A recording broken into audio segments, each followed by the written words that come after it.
we are going to study about the brain stem. This is our brain stem. Brain stem actually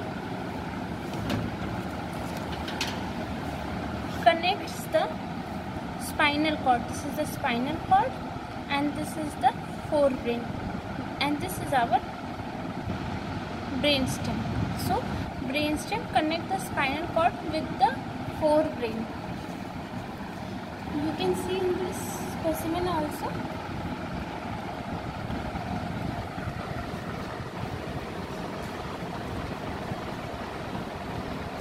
This is our spinal cord. This is the spinal cord, and this spinal cord and the forebrain is connected via the brain stem.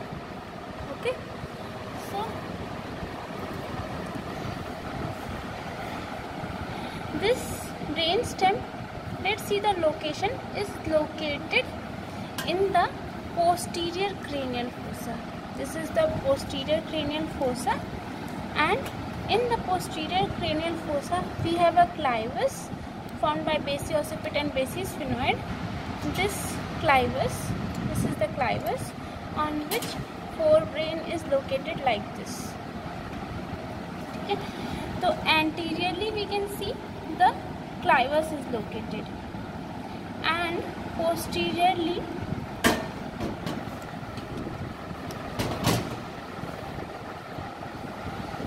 we can see the two cerebellums. These are the two cerebellums.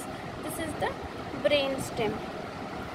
So brain anteriorly we have the clivus. This is our inferior surface of the cerebral hemisphere. This is the anterior end, this is the posterior end, and this is the inferior surface of the cerebral hemisphere.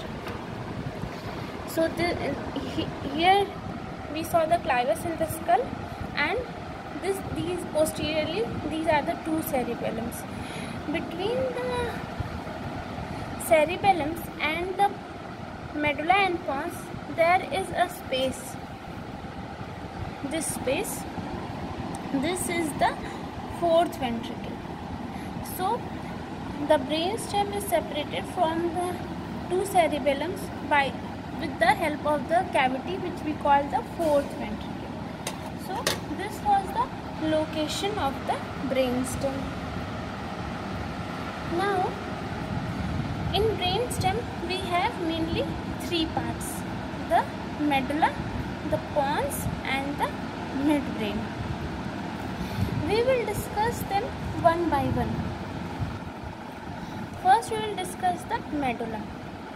This medulla is, you can see the shape is like a bulb, dilated upward and narrow downward, and location wise this is located on the clivus, and posteriorly it will have the two cerebellums, and dimension wise it is 3 cm long, 2.5 cm wide, and 1.25 cm in width. As we saw, this is the upward continuation of the spinal cord, so the central canal of the spinal cord also continues in the medulla. But as we move upward, the spinal cord, this is the ventral aspect and this is the dorsal aspect. As we move upward, the central canal of the spinal cord moves more dorsally. This is the dorsal aspect. It moves more dorsally and opens up. So this, you can see, this is the central canal, and it, as we move more upward, it moved dorsally and opened up on the dorsal surface, forming the floor of the fourth ventricle. This is our floor of the fourth ventricle. So this was the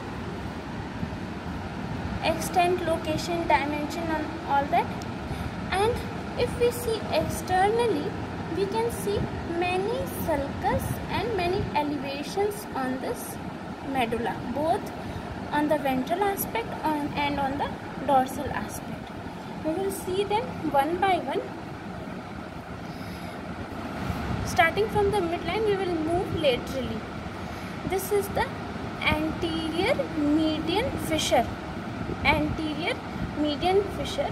This fissure is also the upward continuation of the anterior median fissure of the spinal cord. And at its upper end, at the lower border of the pons, this is the pons, at the lower border of the pons, it ends in a depression which we call foramen caecum. This is the foramen caecum. Okay. At its lower end, we can see many fibers which are crossing from one side to other side. These are the pyramidal decussation. As we move more laterally from midline, we get an elevation. This is called the pyramid. This pyramid is produced due to the corticospinal tract fibers running from the cerebral cortex to the spinal cord, the corticospinal tract fibers, and these fibers, as we already know, cross from most of the fibers, nearly 75 to 80% fibers cross from one side to other side, and due to these crossing fibers we can see these pyramidal decussation, the small fibers which you can see appreciate in this specimen. These are the pyramidal decussation fibers. Then as we move more laterally, we will get a anterolateral sulcus. This is the anterolateral sulcus.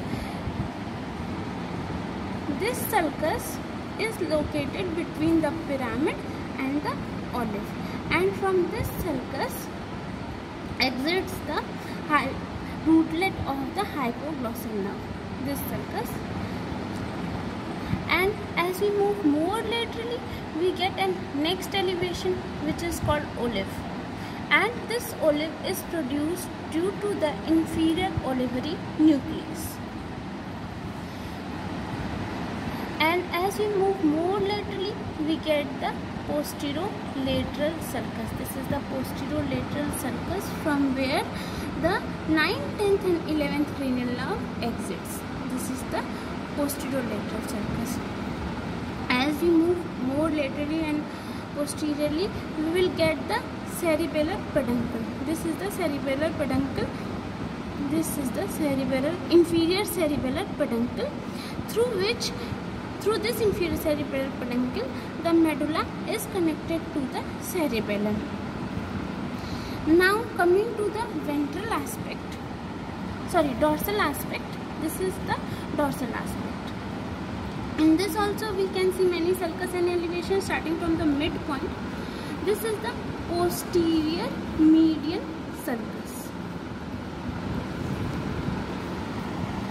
This is the posterior median sulcus, and this sulcus is also a continuation of the posterior median sulcus of the spinal cord. Anteriorly or on the ventral aspect we had anterior median fissure, and on the dorsal aspect we have a posterior median sulcus. This, as it moves upward, it diverges and forming the lower boundary of the fourth ventricle. As we move more laterally, we have fasciculus gracilis. This elevation is the fasciculus gracilis. Then as we move more laterally, we have the fasciculus cuneatus. The upper end of these fasciculus gracilis and cuneatus forms the gracile tubercle and the cuneate tubercle. This is the gracile tubercle and this is the cuneate tubercle. Then more lateral to the cuneate tubercle, we have the tuber cinerarium. This is the tuber cinerarium. And this tuber cinerarium is produced due to the spinal nucleus of the trigeminal nerve. Now this was the closed part of the medulla, and as the canal opened up in the upper part, this is the open part of the medulla. The open part of the medulla and the pons both form the floor of the fourth ventricle. This is the floor of the fourth ventricle. The two triangles combine and form a quadrangular floor of the fourth ventricle, in which we have the medullary part and the pontine part. Now coming to the floor of the fourth ventricle, we will discuss both parts, the medullary part and the pons part as a whole, and form the floor of the ventricle. In the midline we have a median sulcus. This is the median sulcus, and as we move more laterally, we can see a elevation which we call median eminence, and as we move more laterally, we can appreciate this is the sulcus limitans, and beside the sulcus limitans more laterally we have the vestibular area, the median eminence, median sulcus, then we have the median eminence, the sulcus limitans, and the vestibular area. This area, vestibular area, is due to the vestibular nuclei located deep inside this. The sulcus limitans, this is the sulcus limitans, at its upper end enlarge and form the superior fovea. This is the superior fovea, and as we move upward, this sulcus limitans widen and flatten up and form the locus ceruleus. This is the gray, and this locus ceruleus is grayish in color. This is due to the melanin pigment in this area. Okay, so this is the sulcus limitans, and this is the superior fovea, and beside this we have the grayish discoloration which we call the locus ceruleus. Now moving downward, this sulcus limitans, as it moves downward, it forms the inferior fovea. This is the inferior fovea, and after inferior fovea, this sulcus limitans move obliquely to meet the midline. This is the midline, where the two side sulcus limitans meet each other, and due to this oblique line, the triangle is divided into a hypoglossal triangle and a vagal triangle, and in this vagal triangle, this is the apex of the vagal triangle, and in this vagal triangle we have one more ridge, we call it funiculus separatus. Funiculus separatus. Due to this, the triangle is divided into two. The area below this funiculus separatus and above the lower border of the fourth ventricle, this area is called area postrema, and this is highly vascular area. At the lower border of the floor of fourth ventricle, we have a white ridge which we call the tinea. This is the tinea. From both the sides, tinea meet and form the obex. This is the obex. So, and in the median eminence, we have one more very prominent elevation. These are the two prominent elevation which we call the facial colliculus. Okay. So this was the external feature of the medulla. Now coming to the pons. So the pons is the mid part of the brainstem. It connects the medulla with the midbrain, and this pons is convex both from side to side and from anterior to posterior. On the ventral surface, we have a groove which we call basilar groove, and in this groove we have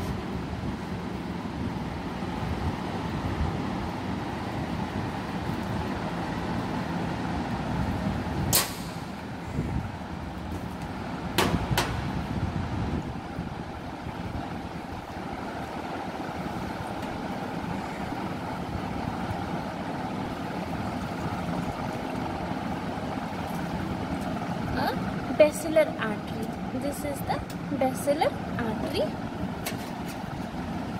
This is the medulla, this is the pons, and this is the ventral aspect in which we can see the basilar artery. So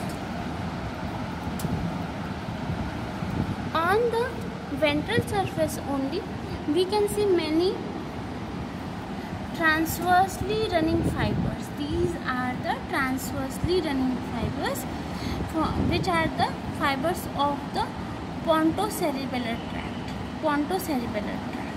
Okay. On this ventral surface only we have a nerve called the trigeminal nerve, the sensory and the motor root. The sensory root, which is the bigger root and placed more laterally, and the motor root, which is small and placed more medially. And from this line, if this location, if we draw a vertical line, this divides the pons from the middle cerebellar peduncle. This is the middle cerebellar peduncle. We can see this here also. This is the middle cerebellar peduncle. Okay. Through this cerebellar peduncle, the pons is connected to the cerebellum on the two sides. And on the dorsal aspect, everything we have already discussed in the floor of the fourth ventricle. The inferior border, at the inferior border, it is connected to the medulla, and at this inferior border we have the 6th, 7th and 8th cranial nerve located at the pontomedullary junction. This is the pontomedullary junction where we have the 6th, 7th and 8th cranial nerve. The 5th cranial nerve, 6th, 7th and 8th cranial nerve. So this was all about the pons. Now coming to the midbrain. This is the portion of the midbrain, and this midbrain connects the hindbrain with the forebrain. This is our midbrain.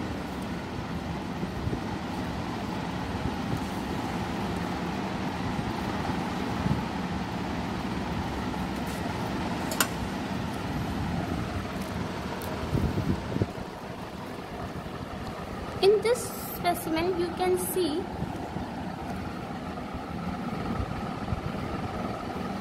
this is our crus cerebri. This on the both the sides. These are our two crus cerebri.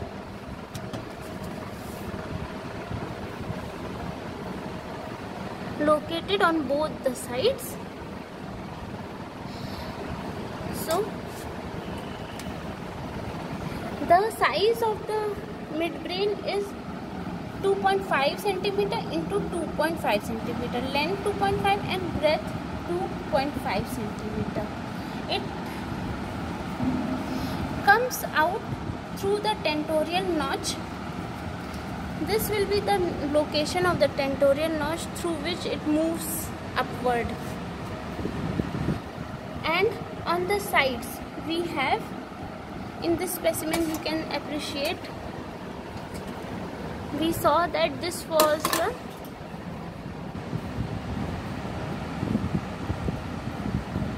crus cerebri, the two crus cerebri part of the midbrain, and on the side we have the optic tract. This is the optic tract. The two optic tract on the two sides.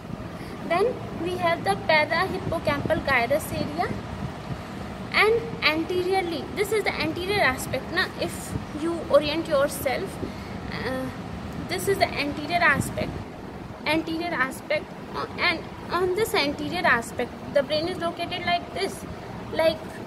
This is the anterior aspect. So on the anterior aspect we can see a interpeduncular fossa. This is the interpeduncular fossa,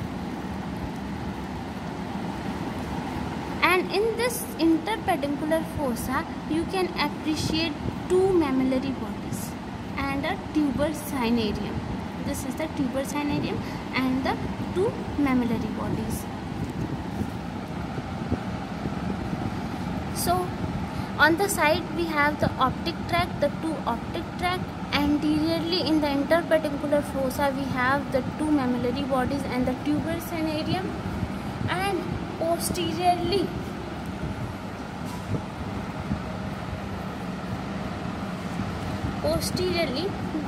this is the location of the brainstem. The brainstem would have been like this. In this specimen it is cut down. So this is the location of the brainstem. So we can appreciate, this is the corpus callosum, you already know. So posteriorly the midbrain is related to the splenium. This is the corpus callosum and this is the splenium of the corpus callosum. Splenium of the corpus callosum, thalamus and the pineal gland. On the ventral surface we have the two crus cerebri. These are the two crus cerebri which converge medially and meet at the upper border of the pons and forms the lateral boundary of the interpeduncular fossa.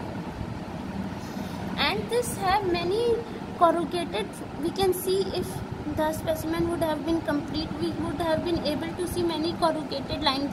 In this also we can see some corrugated lines. Okay, these are the two crus cerebri forming the lateral boundary of the interpeduncular fossa. Now, as in this specimen, we can also appreciate the oculomotor nerve. This is the oculomotor nerve on the ventral aspect, and the trochlear nerve emerges on the dorsal aspect of the midbrain. So coming to the dorsal aspect of the midbrain, this is the dorsal aspect of the midbrain, in which you can see many elevations, four elevations, 1, 2, 3 and 4. These are the superior colliculus, the two superior colliculus and the two inferior colliculus. And this superior colliculus through the brachium and the inferior colliculus through a brachium. This is the inferior brachium and this is the superior brachium. So the superior colliculus through the superior brachium is connected to the lateral geniculate body, and this is the inferior colliculus through the inferior brachium is connected to the medial geniculate bodies. So, and this brachium is nothing but just the white fibers. These are just the white fibers. So this was all about the external feature of the brainstem. Now let's do the section of the brainstem at various levels. We will be doing the section first of the medulla, then the pons and then the midbrain. In medulla we will do the section at 3 levels, the lowest level, then at the level of sensory decussation, then the olivary nucleus level.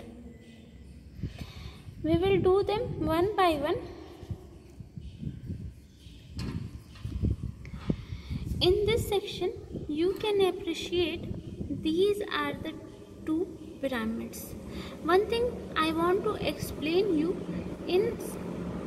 when we see the section of the brainstem, whatever is the grey matter, it will appear white, and whatever is the white matter, it will appear grey.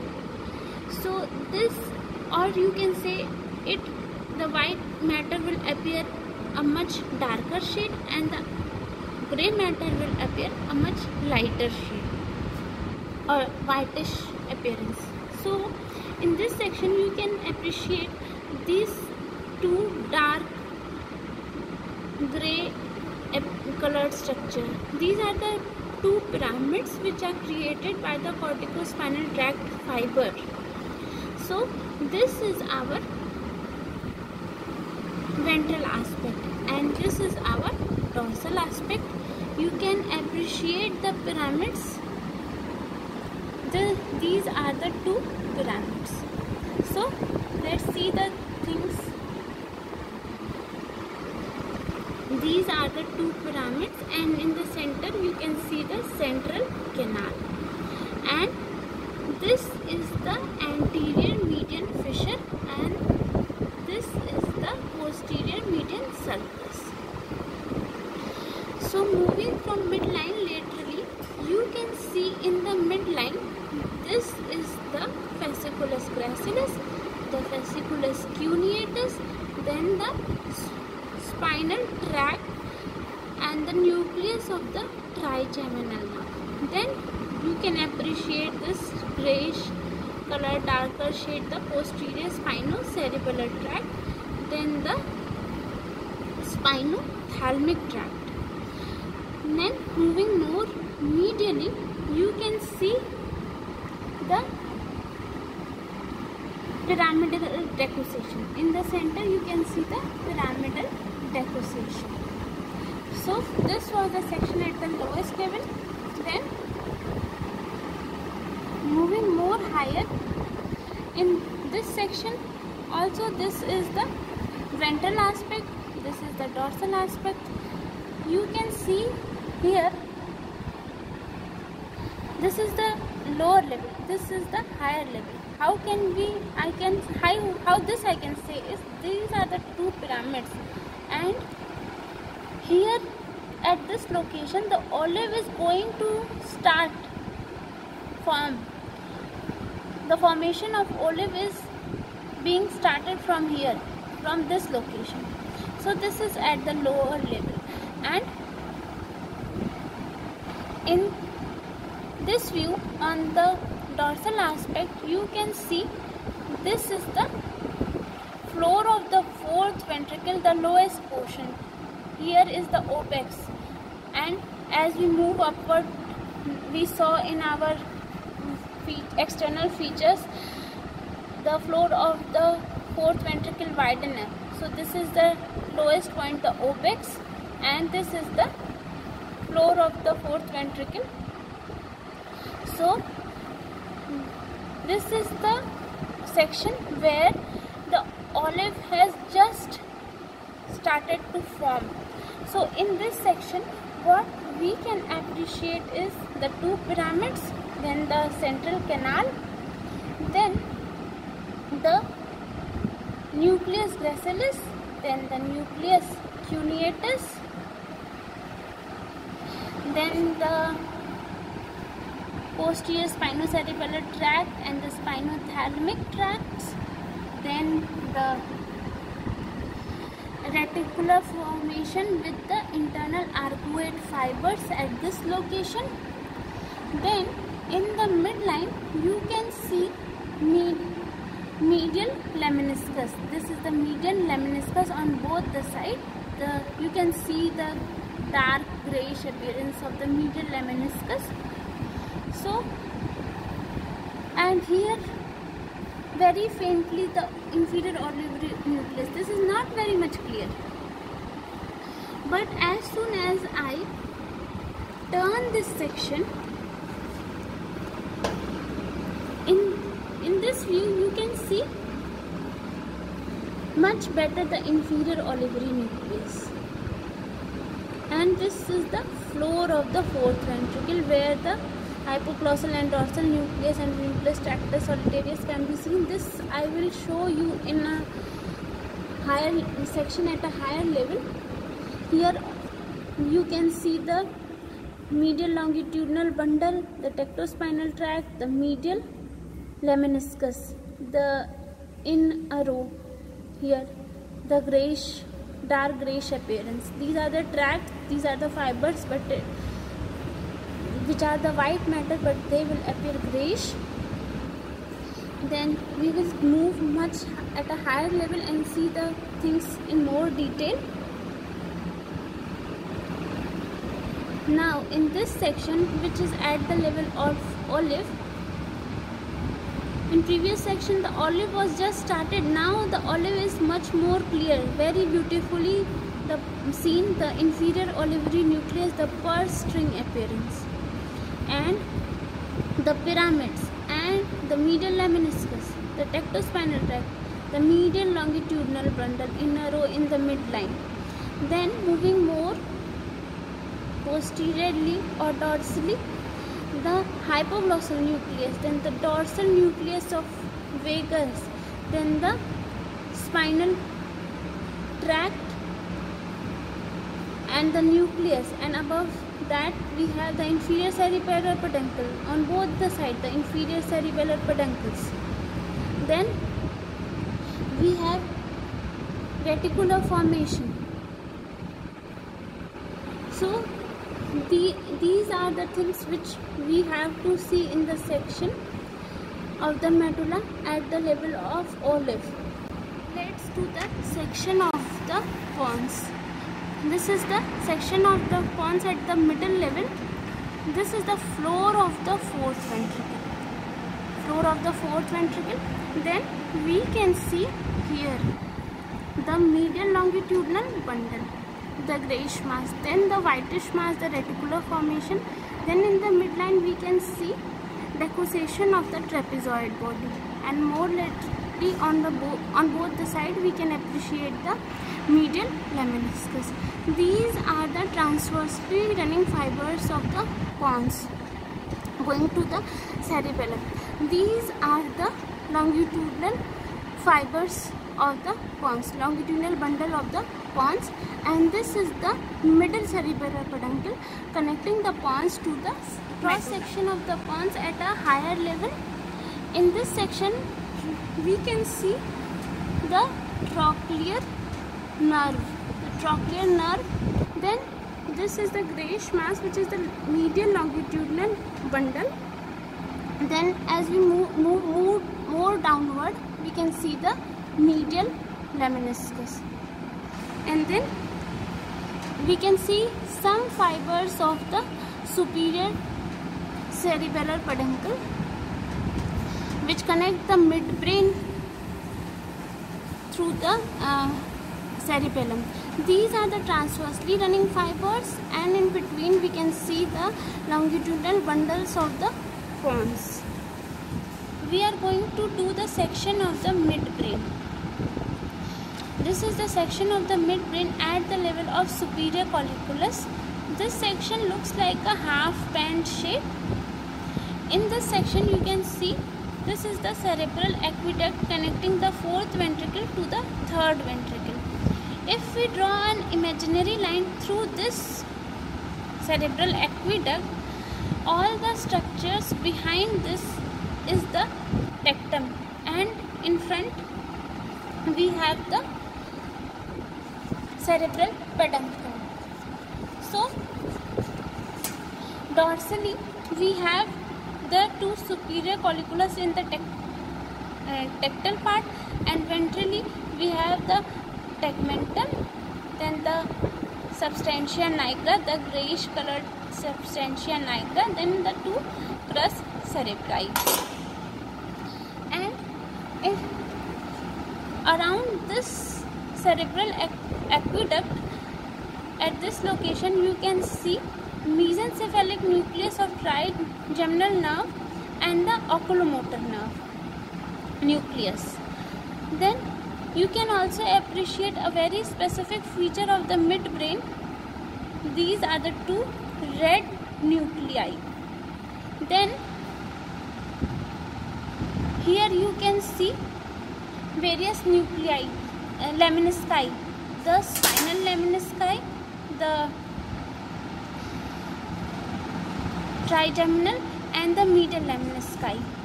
At this location you have the three nuclei, lemnisci, and these are are the substantia nigra, which appears grayish in color, and these are the two crus cerebri. So this was all we have to see in the section of the midbrain.